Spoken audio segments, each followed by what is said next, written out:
Dala-dalawang bulkan, sumabog sa loob lang ng isang buwan.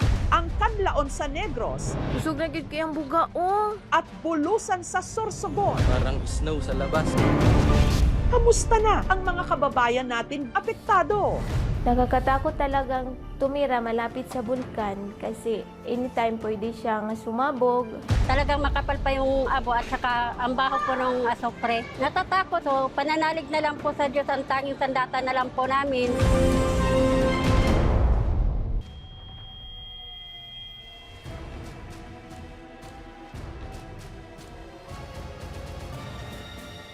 Isa ang Mount Bulusan sa pinakaaktibong bulkan sa Pilipinas.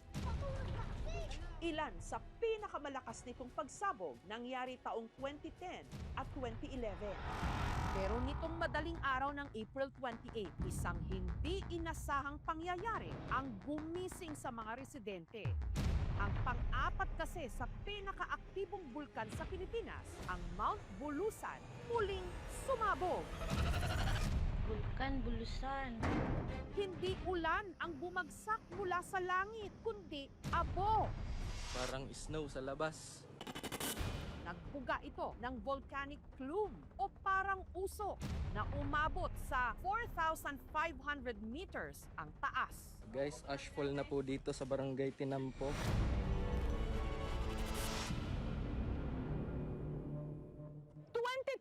Nung huling sumabog ang Bulusan Volcano sa Sorsogon, sa Kabikulan. Sa linggong ito, muli itong nag-alboroto. Kamustahin natin ang ating mga kababayan doon. Ingat po tayo guys. Grabe oh, magsi-zero visibility na. Pagsikat ng araw, ito ang bumungad sa mga residente.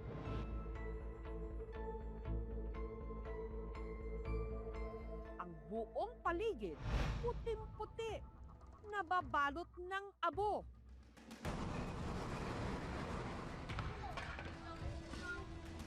Ang mga tiga-Irusin, naabutan ng aming team na abala sa paglilinis ng kanilang mga bakuran. Ako na kapirwisyo na abo sa Lubimi. Hindi talaga kami nag-evacuation kasi may mga kabuhayan kami na maiiwan dito.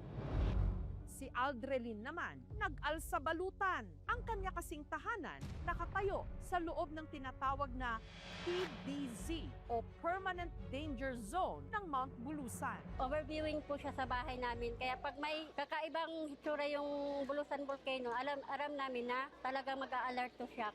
Mag-aalas 8 ng gabi nitong Martes, nung may narinig na ingay sina Aldrelin, para raw tunog ng mga naglalakihang bato na bumabagsak mula sa bulkan. Talagang makapal pa yung abo at saka ang baho po ng asopre. Natatakot po, kaso pananalig na lang po sa Diyos, ang tanging sandata na lang po namin. Ito yung main crater niya. Last 28, ito yung mga na tinamaan. Nung pumutok naman siya ng 29, dito naman bumagsak sa part ng ito hanggang dito. Meron tayong naitala na nag-request ng ma-evacuate sila because of the difficulty of breathing. Si Loyola naman, isinugod sa ospital matapos magsuka at mahirapang huminga. Pagpasok ko ngayon sa bahay, maya-maya sumuka na ako ng sumuka. Hanggang nanghihina na po ako sa kasusuka. Nahihilo ako. Nagkaroon po ng irritation sa airway. Yung pagsusuka po na yon ay apparently po ay nagresulta po sa pagkakaroon po ni nanay ng hypokalemia. Yan po yung pagbaba po ng potassium sa ating sistema. Ang magsasaka namang si Sancho, wala nang nagawa kundi manlumo sa naabutan niya sa kanyang taniman.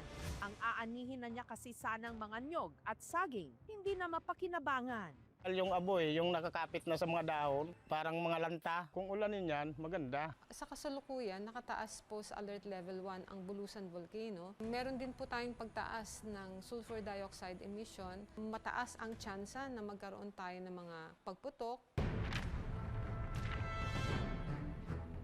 Samantala, ilang linggo lang bago nag-alboroto ang Bulusan, ang Mount Canlaon na ilang buwan nang binabantayan ng kilos, muling niyanig ang isla ng Negros sa Kabisayaan.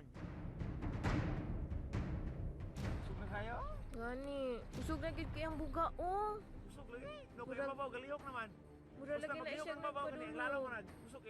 May koneksyon nga ba ang halos magkasunod na pagputok ng dalawa sa pinakaaktibong bulkan ng Pilipinas? Susunod na! Ilang linggo lang bago nag-alboroto ang bulusan, ang Mount Canlaon na ilang buwan nang binabantayan ng kilos, muling niyanig ang isla ng Negros sa Kabisayaan. Usog na kayo? Gani, usog na gid kayang buga, oh. Usog lagi. No, Murag- kayo mabaw galihok naman. Ang pagputok ng Canlaon, nasaksihan ni Regina. Sayo ka ikang kaaso dira. Halagang tanawa gang. Uy, be! Tanawa yung aso ka itom na kayo ang ninggawas ikaduha, oh! Nakakatakot talagang tumira malapit sa bulkan kasi anytime pwede siyang sumabog. Dahil nananatili pa rin sa Alert Level 3 ang bayan ng Canlaon sa Negros Oriental, marami sa mga residente hindi pa rin makauwi sa kanilang mga tahanan. Si Noel, 5 buwan nang nakatira sa eskwelahang ito na ginawang evacuation site. Mahirapan kami dito kasi wala kaming hanap buhay. Di may kasabot sa muang kaugulingan asa mi magsugod. Gustuhin man daw niya sanang umuwi sa kanilang bahay. Imposible raw ito. Nasira kasi ng ashfall ang kanilang bahay. Nakita na ko ma'am ang scene wa buslok na tanan. Masakit po ma'am kasi amo ang kugi gipatukod mo balay. Dahil mahigpit na ipinagbabawal na bumalik muna sa mga bahay na sakop ng danger zones, si Betty napilitang ibenta ang kanyang mga alagang hayop. Ang baka 30,000 na bili lang og 28. O niya ang karabaw 48,000 na alin ra og kuan 35. Wala may choice kay padala man ta diri ang hayop wala man may kabutangan. Wala na rin daw kasing makain ng mga ito. Ang mga damo at halaman kasi sa kanilang lugar nahaluan na ng abo. Mayroon naman pong plano po ang local government unit ng Canlaon for a relocation site. Pero ang tanong ngayon ng marami, may koneksyon nga ba ang halos magkasunod na pagputok ng dalawa sa pinakaaktibong bulkan ng Pilipinas?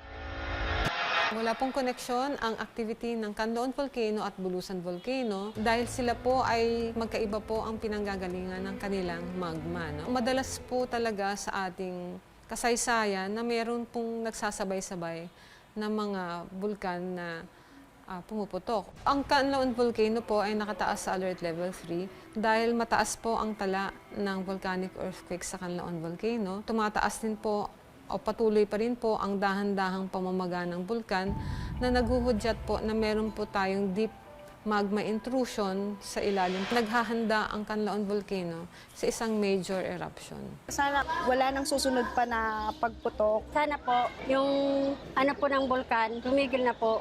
Dapat nakahanda na yung ating mga emergency kits, no? Yung ating go bag, no?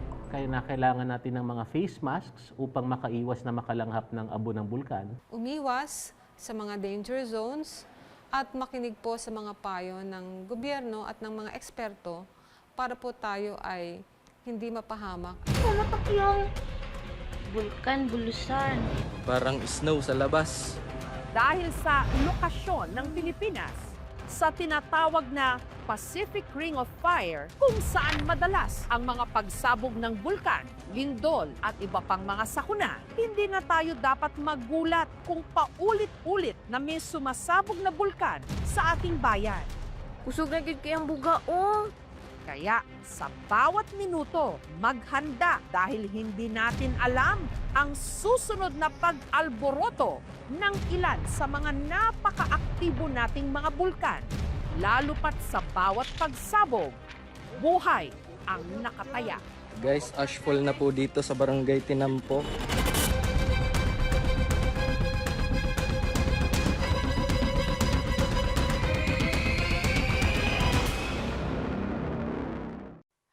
Thank you for watching mga kapuso. Kung nagustuhan niyo po ang videong ito, subscribe na sa GMA Public Affairs YouTube channel.